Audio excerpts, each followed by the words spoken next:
الحمد لله رب العالمين والصلاة والسلام دائما على سيد الأنبياء والمرسلين وعلى آله وأصحابه أجمعين.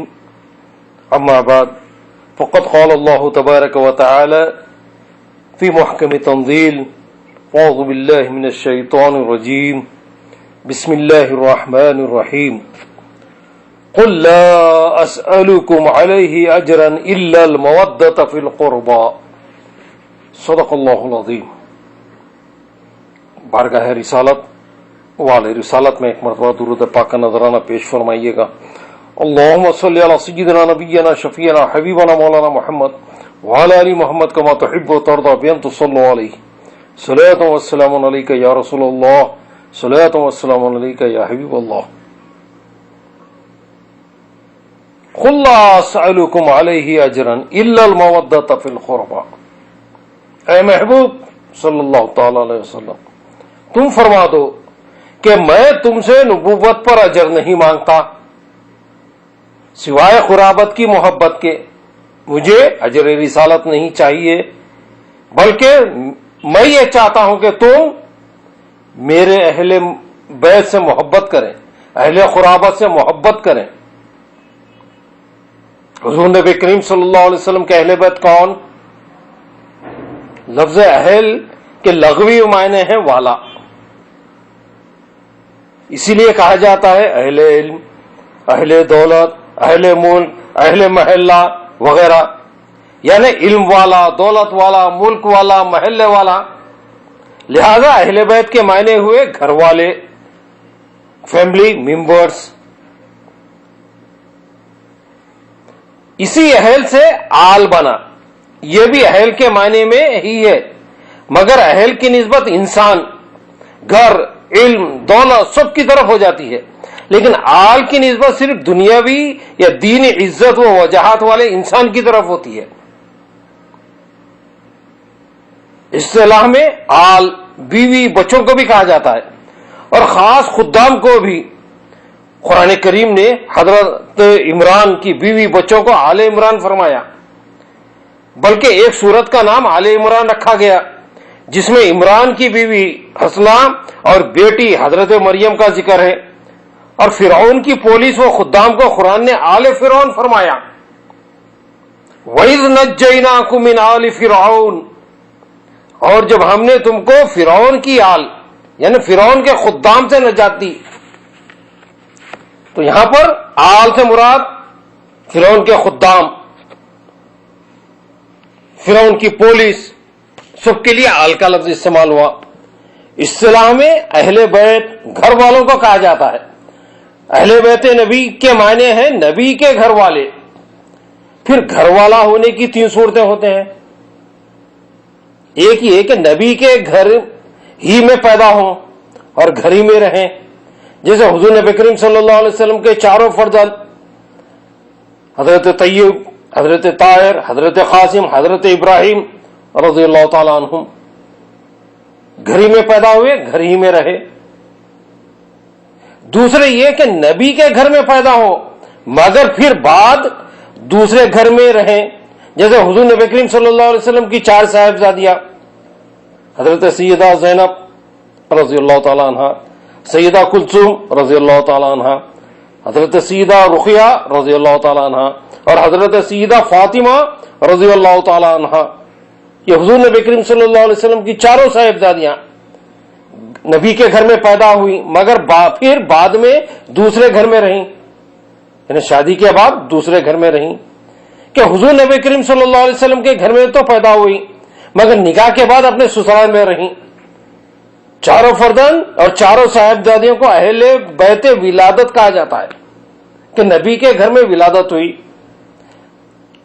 تیسرے وہ جو پیدا اور جگہ ہو مگر بعد میں حضور نبی کریم صلی اللہ علیہ وسلم کے گھر میں رہیں، جیسے حضور نبی کریم صلی اللہ علیہ وسلم کی ازواج مطہرات کہ ان کی ولادت اپنے والدین کے گھر میں ہوئی مگر حضور نبی کریم صلی اللہ علیہ وسلم کے نکاح میں آ کر حضور نبی کریم صلی اللہ علیہ وسلم کے گھر میں رہیں. انہیں اہل بیت سکونت کہتے ہیں. یہ تینوں قسم کے حضرات اہل بیت رسول ہیں. اردو محاورے میں بھی تمام بیوی بچوں کو اہل خانہ یا عیال و اطفال یا گھر والے فیملی ممبرز کہا جاتا ہے، تمام افراد گھر۔ لہذا حق یہ ہے کہ حضور نبی کریم صلی اللہ تعالی علیہ وسلم کی تمام اولاد، صاحبزادے، صاحبزادیاں اور تمام ازواج حضور نبی کریم صلی اللہ علیہ وسلم کے اہل بیت ہیں۔ ازواج مطہرات کا اہل بیت نبوت ہونے پر قرآن کی بہت سی آیات ناطق ہیں اور بہت احادیث صحیحہ وارد ہیں، لہذا ازواج پاک کے اہل بیت ہونے کا انکار در حقیقت قرآن کا انکار ہے۔ اللہ تبارک و تعالیٰ ارشاد فرماتا ہے وَإِذْ غَدَوْتَ مِنْ أَهْلِكَ تُبَوِّئُ الْمُؤْمِنِينَ مَقَاعِدَ لِلْقِتَالِ، اور یاد کرو اے حبیب جب آپ صبح کو اپنے دولت خانے سے چلے مسلمانوں کو لڑائی کے مورچوں پر قائم کرنے۔ حضور نبی کریم صلی اللہ علیہ وسلم ام المومنین سیدہ عائشہ صدیقہ رضی اللہ تعالیٰ عنہا کے گھر سے احد کی طرف تشریف لے گئے تھے۔ رب تبارک و تعالیٰ نے انہیں اہلک فرمایا، وَإِذْ غَدَوْتَ مِنْ أَهْلِكَ۔ معلوم ہوا کہ ام المومنین سیدہ عائشہ صدیقہ رضی اللہ تعالیٰ عنہا اہل بیت نبی ہیں، تمام ازواج مطہرات یہ اہل بیت نبی ہیں۔ جب سیدہ عائشہ صدیقہ رضی اللہ تعالیٰ عنہا کو تہمت لگائی گئی تو حضور نبی کریم صلی اللہ علیہ وسلم نے فرمایا ما علمت علی اہلی الا خیرا، یہ بخاری شریف کی حدیث ہے، میں اپنے گھر والوں پر بھلا ہی جانتا ہوں۔ انما یرید اللہ لیذھب عنکم الرجس اہل البیت ویطہرکم تطہیرا، یہ سورہ احزاب کی آیت ہے، آیت تطہیر ہے یہ۔ اللہ تبارک و تعالیٰ تو یہی چاہتا ہے کہ اے نبی کے گھر والوں کہ تم سے دور کر دے ہر قسم کی ناپاکی اور تمہیں پوری طرح پاک و صاف کر دے۔ اللہ تبارک و تعالیٰ نے ازواج النبی صلی اللہ علیہ وسلم امہات المومنین رضی اللہ تعالیٰ عنہن اور آپ کی اولاد پاک کی شان رفیع میں یہ آیت تطہیر نازل فرمایا کہ اللہ تبارک و تعالیٰ کیا چاہتا ہے، انما یرید اللہ لیذھب عنکم الرجس اہل البیت ویطہرکم تطہیرا۔ اللہ تبارک و تعالیٰ تو یہی چاہتا ہے کہ اے نبی کے گھر والوں کہ تم سے دور کر دے ہر قسم کی ناپاکی۔ تو نبی کے گھر والوں سے ہر قسم کی ناپاکی دور ہو چکی ہے اور تمہیں پوری طرح پاک و صاف کر دے، تو یہ اللہ کا منشا ہے۔ تو اللہ یہ ناپاکی کو دور کر دیا ہے، پاک صاف کر دیا ہے اہل بیت اطہار کو۔ اطہار ہیں یہ طیب و طاہر، پاک صاف مطہر ہیں یہ۔ اس آیت کریمہ سے ماقبل کی آیات میں اول سے آخر تک تمام کلام کی مخاطب ازواج النبی صلی اللہ علیہ وسلم ہے، اسی لیے اہل البیت کے لفظ کا خطاب بھی انہی کے لیے ہے۔ اس کی تائید عرف عام سے بھی ہوتی ہے کیونکہ صاحب خانہ یا گھر والی ہمیشہ بیوی کو ہی کہا جاتا ہے۔ اہل البیت گھر والی کا ترجمہ ہے، اس لفظ کو وسعت دے کر ہم گھر والوں کا لفظ بولتے ہیں اور اس کے مفہوم میں بیوی کے علاوہ بچوں کو بھی شامل کر لیتے ہیں۔ بیوی کو مستثنا کر کے اہل خانہ کا لفظ کوئی نہیں بولتا۔ غرض نبی کریم صلی اللہ تعالی علیہ وسلم کے اہل بیت میں آپ کی ازواج مطہرات بھی داخل ہیں اور خاتون جنت حضرت سیدہ فاطمہ زہرا رضی اللہ تعالی عنہا، حضرت سیدنا علی مرتضی رضی اللہ تعالی عنہ، حضرت سیدنا امام حسن رضی اللہ تعالی عنہ، حضرت سیدنا امام حسین رضی اللہ تعالی عنہ، یہ سب داخل ہیں۔ آیات و حدیث کے جمع کرنے سے یہی نتیجہ نکلتا ہے اور یہی مذہب ہے علماء اہل سنت کا۔ آیت تطہیر یعنی پاکی کی آیت میں اس بات کا ثبوت ہے کہ ازواج مطہرات رسول اللہ صلی اللہ علیہ وسلم کے اہل بیت ہیں۔ اس واسطے سے ازواج کے ساتھ مطہرات استعمال کیا جاتا ہے، ازواج مطہرات۔ ام المومنین سیدہ ام سلمہ سلام اللہ علیہ فرماتی ہیں کہ یہ آیت مبارکہ میرے گھر میں نازل ہوئی جبکہ میں دروازے کے پاس بیٹھی تھی۔ میں نے عرض کیا یا رسول اللہ صلی اللہ علیہ وسلم الست من اہل البیت، یا رسول اللہ صلی اللہ علیہ وسلم کیا میں اہل بیت میں سے نہیں ہوں؟ تو حضور نبی کریم صلی اللہ علیہ وسلم نے ارشاد فرمایا انک الی خیر انت من ازواج النبی صلی اللہ علیہ وسلم، یقیناً آپ بھلائی پر اور نبی کے ازواج میں سے ہیں۔ آپ فرماتی ہیں کہ گھر میں رسول اللہ صلی اللہ علیہ وسلم کے علاوہ سیدنا علی مرتضیٰ رضی اللہ تعالیٰ عنہ، سیدہ فاطمہ الزہرا رضی اللہ تعالیٰ عنہ، حضرت سیدنا امام حسن رضی اللہ تعالیٰ عنہ اور سیدنا امام حسین رضی اللہ تعالیٰ عنہ بھی موجود تھے۔ تو سید عالم صلی اللہ علیہ وسلم نے سب کے اوپر چادر ڈال دی اور فرمایا اللہم اہؤلاء اہل البیت فاذھب عنہم الرجس وطہرہم تطہیرا، اے اللہ یہ میرے اہل بیت ہیں، تو ان سے رجس یعنی نجاست و گندگی کو دور فرما اور انہیں خوب پاک صاف فرما دے۔ یہ تفسیر خازن میں بیان کیا گیا ہے۔ جمہور علماء کا یہی فیصلہ ہے کہ اہل بیت سے ازواج رسول اور اولاد رسول مراد ہیں، یعنی تمام امہات المومنین، سیدنا علی مرتضیٰ رضی اللہ تعالیٰ عنہ، سیدہ فاطمہ الزہرا رضی اللہ تعالیٰ عنہ، حضرت سیدنا امام حسن رضی اللہ تعالیٰ عنہ اور سیدنا امام حسین رضی اللہ تعالیٰ عنہ، یہ تمام مراد ہیں یہ اہل بیت سے۔ اللہ تبارک و تعالیٰ نے جب اہل بیت سے رجس و ناپاکی کو دور کرنے اور انہیں خوب پاک صاف ستھرا کرنے کا ارادہ فرمایا تو ظاہر ہے کہ اس نے اپنا ارادہ پورا فرما کر انہیں طہارت کا اعلیٰ و کامل درجہ نصیب فرما دیا۔ اللہ تبارک و تعالیٰ نے ان کو پاک صاف کر دیا۔ کتنا پاک کیا یہ اللہ جانتا ہے، کتنے طاہر ہیں یہ لوگ۔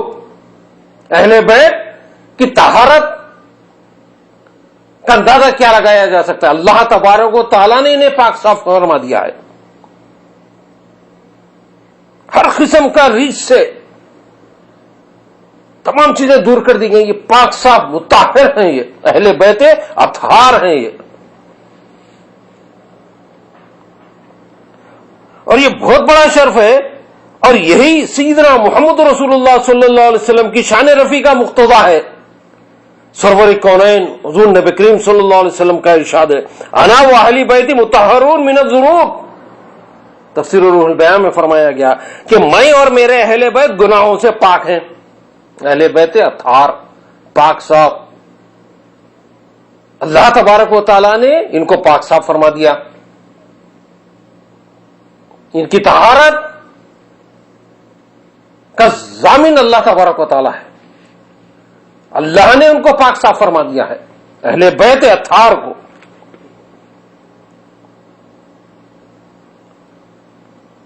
وَاذْكُرْنَ مَا يُتْلَىٰ فِي بُيُوتِكُنَّ مِنْ آيَاتِ اللَّهِ وَالْحِكْمَةِ إِنَّ اللَّهَ كَانَ لَطِيفًا خَبِيرًا۔ اے ازواج رسول، یاد رکھو اللہ تبارک و تعالیٰ کی آیتوں اور حکمت کی باتوں کو جو پڑھی جاتی ہیں تمہارے گھروں میں، بے شک اللہ تبارک و تعالیٰ بڑا لطف فرمانے والا، ہر بات سے باخبر ہے۔ اللہ تبارک و تعالیٰ نے اس آیت میں حضور نبی کریم صلی اللہ علیہ وسلم کے گھروں کو ازواج مطہرات کے گھر فرمایا، اور یہ بات اپنے اندر ایک عظیم شان رکھتی ہے۔ اللہ تبارک و تعالیٰ نے ازواج النبی کے گھروں کو محبت وحی الہی اور حکمت ربانی کا گہوارہ قرار دیا، اور یہ بھی حقیقت ہے کہ مکان کی عزت و تکریم مکین سے ہوتی ہے۔ دنیا جانتی ہے کہ رسول اللہ صلی اللہ علیہ وسلم کا کوئی الگ مستقل مکان ازواج مطہرات کے حجروں کے علاوہ تو تھا نہیں، تو یہاں بیوتکن، تمہارے گھر اے ازواج نبی، لا کر یہ بات بھی مسلمانوں کو بتائی گئی کہ زوجین کریمین میں کمال اتحاد و یگانت موجود ہے، ان میں سے کسی کو بھی حضور نبی کریم صلی اللہ علیہ وسلم کے دامن کرم سے علیحدہ کرنا ایمان و غیرت ایمان کے منافی ہے۔ اب ازواج مطہرات کے لیے خود ہی اندازہ لگا لیجئے کہ انہیں بارگاہ الہی میں کس قدر عزت و حرمت کا مقام حاصل ہے۔ پھر جب نزول وحی ان کے گھروں میں ہوتی ہے تو ازواج مطہرات سے بڑھ کر علوم و معارف قرآنیہ اور حقائق و دقائق شرعیہ کا حامل ان سے بڑھ کر عورتوں میں اور کون ہو سکتا ہے؟ دعا ہے کہ اللہ تبارک و تعالیٰ تمام مسلمانوں کو اپنی ان پاک باز ماؤں کی تعظیم و تکریم کرنے کی توفیق عطا فرمائے، آمین بجاہ سید المرسلین۔ سبحان ربک رب العزت عما یصفون وسلام علی المرسلین والحمد للہ رب العالمین۔